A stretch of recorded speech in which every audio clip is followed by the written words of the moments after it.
Jadi pembagian paragraf menurut jenisnya terbagi menjadi 3 gitu ya. Bisa dikatakan ada pembabakan, yaitu paragraf pembuka, paragraf pengembang, dan paragraf penutup.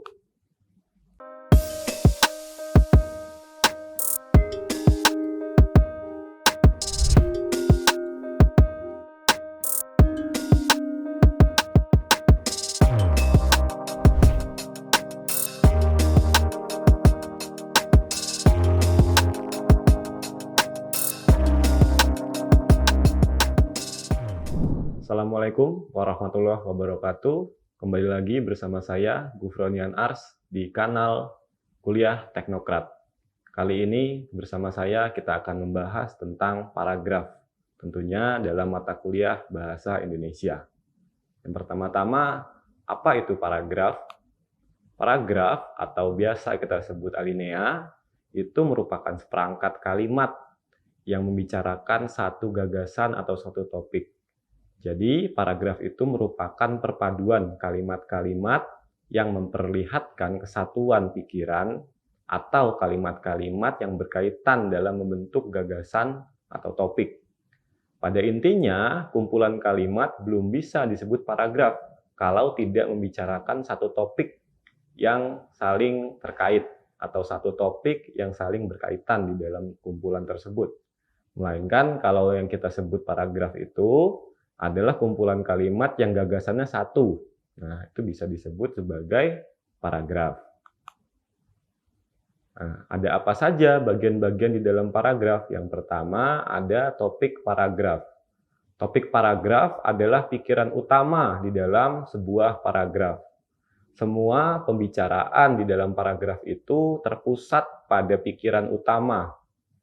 Pikiran utama inilah yang menjadi pokok persoalan dalam pembicaraan dalam paragraf. Oleh sebab itu, kadang-kadang disebut juga gagasan pokok si topik paragraf ini, karena membicarakan pokok di dalam satu paragraf. Apa saja syarat-syarat dalam penyusunan paragraf? Yang pertama, paragraf yang baik harus memiliki dua ketentuan. Satu, kesatuan paragraf, dan yang kedua adalah kepaduan paragraf. Apa itu kesatuan paragraf? Antara lain disusun dalam sebuah paragraf hanya terdapat satu pokok pikiran. Seperti yang sudah dijelaskan tadi, dalam satu paragraf pokok pikirannya hanya boleh satu. Kalau mau dua pokok pikiran berarti harus menyusun dua paragraf, dipisahkan dengan spasi ke bawah atau enter gitu ya. Kemudian yang syarat kedua adalah kalimat-kalimat yang membentuk paragraf perlu ditata secara cermat agar tidak ada satupun kalimat yang menyimpang dari ide pokok paragraf tersebut. Biasanya kalau kita belum terbiasa menyusun paragraf atau tidak terbiasa menyusun opini, gagasan, dan lain-lain, menulis seperti itu, kita akan berputar-putar dalam menyusun sebuah paragraf. Idealnya, sebuah paragraf itu harus berurutan, jadi tidak lari dari topik utama yang dibicarakan. Kemudian syarat yang ketiga, syarat kesatuannya adalah jika ada kalimat yang menyimpang, paragraf menjadi tidak padu dan tidak utuh. Mengapa sebuah paragraf yang baik tidak boleh ada kalimat yang menyimpang dari topik? Karena itu akan membingungkan pembaca gitu ya. Jadi kalau orang membaca sebuah paragraf tentang apa itu buku teks, tiba-tiba ada kalimat tentang pengertian bulan misalnya. Nah, itu kan jauh sekali dari topik. Maka akan tidak sambung dan sulit sekali untuk memahami tulisan yang tidak sambung. Kemudian syarat yang keempat adalah kalimat tersebut harus dibuang ya. Jadi dalam proses editing atau penyuntingan, sebaiknya kalimat-kalimat yang tidak sambung, tidak diperlukan, harus dibuang dari paragraf.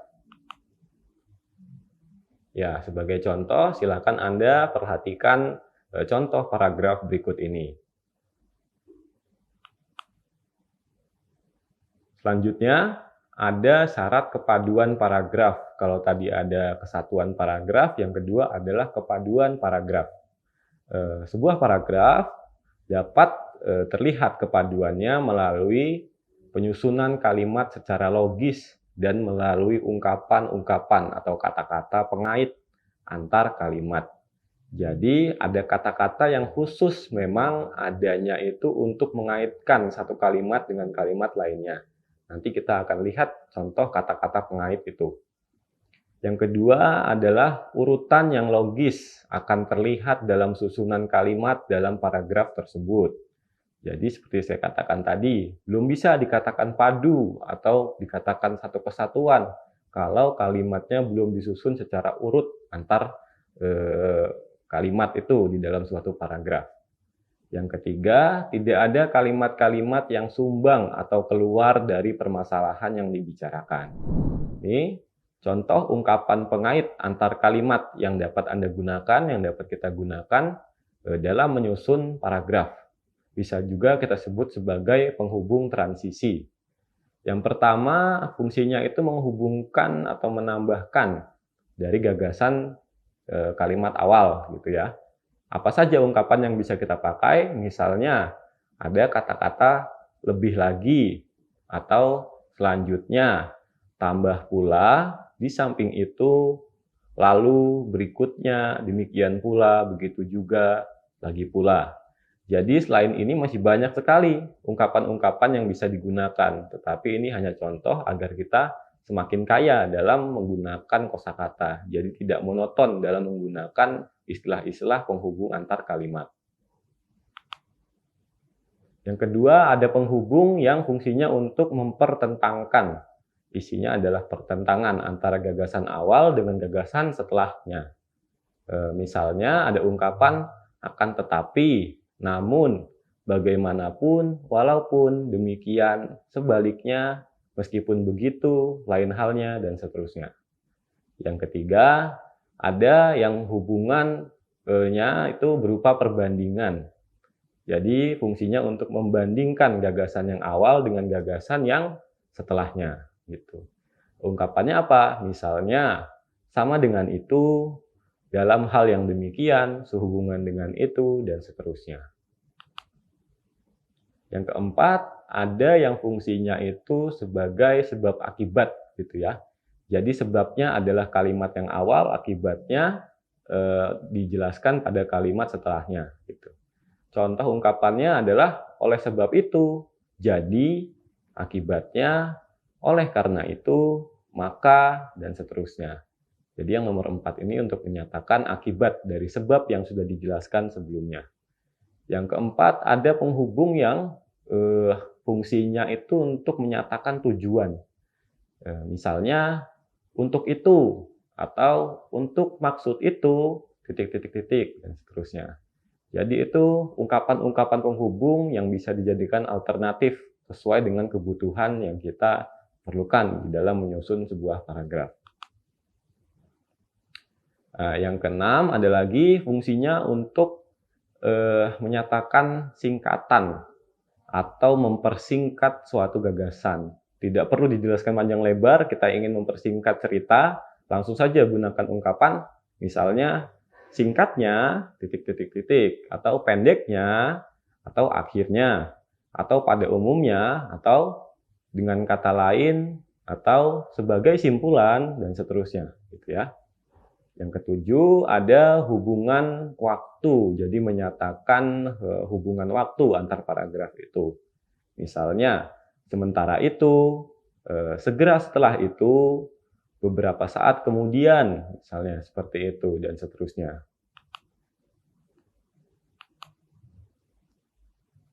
Ada juga yang menyatakan hubungan tempat di dalam paragraf itu. Jadi kalau ingin menyatakan hubungan tempat, selain hubungan waktu tadi, bisa menggunakan ungkapan berdekatan dengan itu, atau berdekatan dengan pukul berapa, atau hari apa. Nah, itu menyatakan tempat atau waktu, gitu bisa dipilih. Nah, ungkapan pengait paragraf itu dapat juga berupa kata ganti, baik kata ganti orang maupun kata ganti yang lain. Jadi, kata ganti orang itu dalam usaha memadu kalimat-kalimat dalam suatu paragraf, kita banyak menggunakan kata ganti orang. Pemakaian kata ganti ini berguna untuk menghindari penyebutan nama orang yang berkali-kali. Misalnya, Anda ingin bercerita tentang biografi seorang tokoh. Katakan nama tokohnya Budi. Anda bisa saja menyebutkan nama Budi di awal paragraf atau di awal kalimat. Tetapi paragraf Anda akan terasa menjemukan kalau nama Budi disebut berkali-kali di dalam kalimat setelahnya sampai akhir buku disebut Budi, Budi, Budi, dan seterusnya. Nah, agar tidak menjemukan, maka digunakan kata ganti orang. Misalnya dia atau beliau yang lebih sopan, dan seterusnya. Nah, kata ganti orang itu ada banyak. Misalnya saya, aku, ku, kita, kami, engkau, kau, kamu, dan seterusnya. Jadi pakai sesuai dengan kebutuhan agar tidak monoton, tidak menyebutkan nama orang berkali-kali sampai jenuh. Gitu. Ada juga kata ganti yang bukan kata ganti orang, melainkan kata ganti yang lain. Kata ganti yang menuju ke tempat atau arah gitu ya. Kata ganti lain ini digunakan dalam menciptakan kepaduan dan keutuhan paragraf. Sama saja fungsinya, misalnya itu, ini tadi, begitu, demikian, di situ, di sini, di atas, di bawah, dan seterusnya. Jadi itu penunjuk atau kata ganti tempat. Kita tidak melulu menyebutkan nama tempatnya. Misalnya kalimat pertama adalah di pasar saya membeli ikan, titik. Di sana ada juga barang jualan yang lain. Nah, ungkapan di sana itu sudah menyatakan pasar. Jadi kita tidak perlu menyebutkan pasar itu lagi, tapi menggunakan kata ganti di sana. Di samping itu, ungkapan pengait dapat pula berupa pengulangan kata-kata kunci. Jadi pembagian paragraf menurut jenisnya terbagi menjadi 3 gitu ya, bisa dikatakan ada pembabakan, yaitu paragraf pembuka, paragraf pengembang, dan paragraf penutup. Paragraf pembuka tentu saja berisi atau letaknya di awal sekali, fungsinya untuk mengantarkan paragraf pengembang gitu ya. Fungsinya untuk membuka sebuah paragraf yang isinya tidak perlu terlalu rinci terlebih dahulu. Sehingga pembaca itu merasa tertarik dulu, baru kita sampaikan gagasan yang sebenarnya di paragraf kedua, yaitu paragraf pengembang. Nah, dalam paragraf pengembang ini diusahakan harus tepat sasaran dan hemat dalam penggunaan katanya, sehingga pembaca bisa langsung mengetahui apa yang ingin disampaikan. Yang paragraf terakhir, pembagian paragraf terakhir adalah paragraf penutup. Paragraf yang terdapat pada akhir karangan, biasanya paragraf penutup berupa simpulan semua pembicaraan yang telah dipaparkan pada bagian sebelumnya. Ya, jadi diberikan penjelasan singkat terkait apa yang sudah disampaikan di dalam paragraf penutup ini. Baik, jadi itu tadi 3 jenis atau pembabakan paragraf yang bisa kita pelajari hari ini. Dalam menyusun paragraf, setidaknya 3 jenis atau 3 pembabakan paragraf itu harus benar-benar dipahami. Sehingga dalam menyusun paragraf, misalnya tadi pada bagian pembuka, itu Anda sudah mengetahui apa yang hendak disampaikan dalam penyusunan paragraf itu.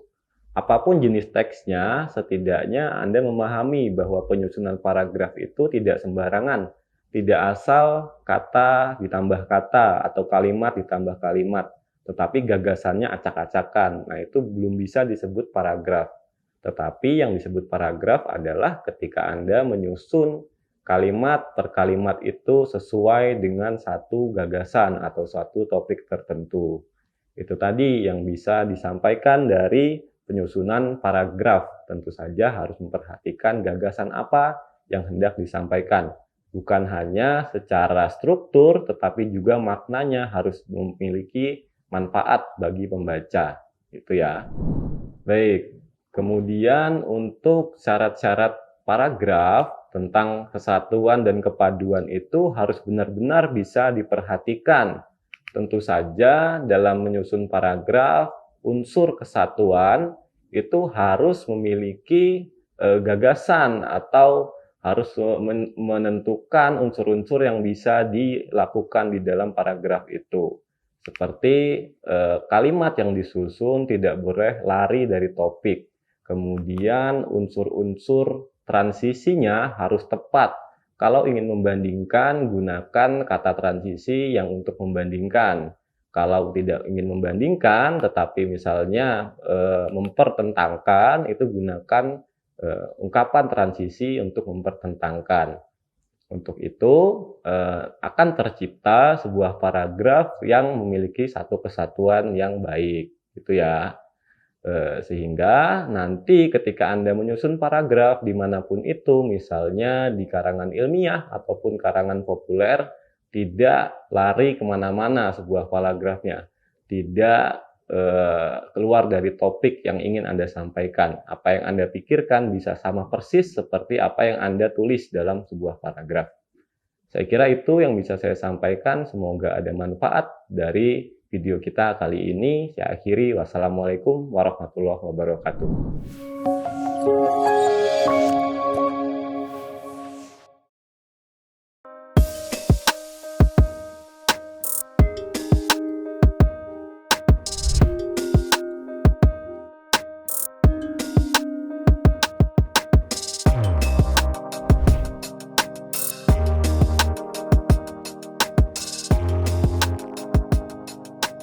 Terima kasih sudah menyaksikan video pembelajaran ini. Jangan lupa like, komen, dan subscribe, serta nyalakan tanda loncengnya agar kalian tidak ketinggalan informasi update lainnya.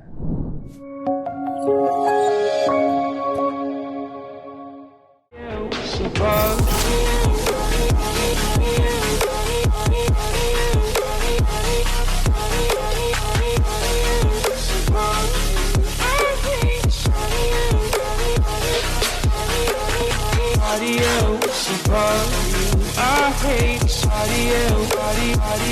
body.